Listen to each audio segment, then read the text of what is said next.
Good morning everyone, I'm诗綺from Department of Physical Therapy, College of Medicine, National Cheng Kung University. Today I'm going to present my research with the title of Influence of Modes of Delivery on Pain, Physical Functions, and Lumbar pelvic muscles in postpartum women with pelvic girdle pain.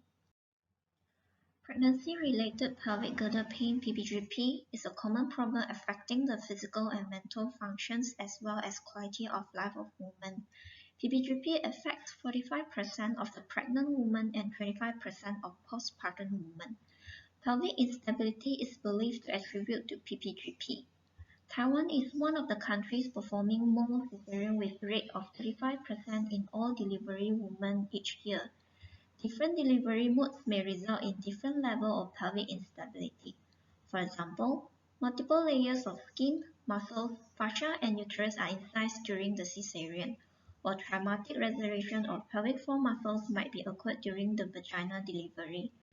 The purpose of this study is to investigate influence of mode of delivery in pain, physical functions, and activations of lumbar pelvic muscle in postpartum women with PPGP.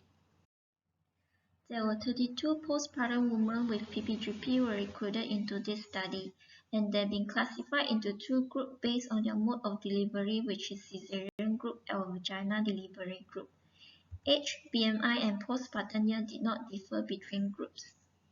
For the outcome measure, pain was assessed using the visual analog scale. Physical functions were assessed using the active straight leg rest test, ASLR, and time up and go test, while muscle activation were assessed using the ultrasonography. Ultrasound imaging is used to assess pelvic floor muscle contraction by observing the movement of the bladder base as a surrogate marker for the pelvic floor muscle activity during resting and maximum contraction. For the abdominal muscles such as transverse abdominis, internal oblique, and external oblique muscle, the measurements were taken at the thickest part of the hyperechoic fascial line of muscle and calculate the muscle thickness change ratio during ASRR. In this study, VAS and time up and go tests did not show any significant differences between groups. However, the cesarean group had higher perception of difficulty during ASRR. There is no significant differences between groups was found in abdominal muscle thickness. However, cesarean group show reduced in pelvic floor muscle contraction during right and left ASRR.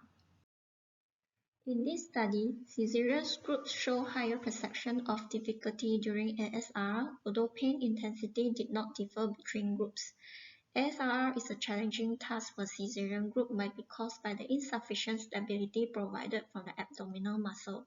Besides that, the myofascial sliding and tensioning may also contribute to pelvic stability.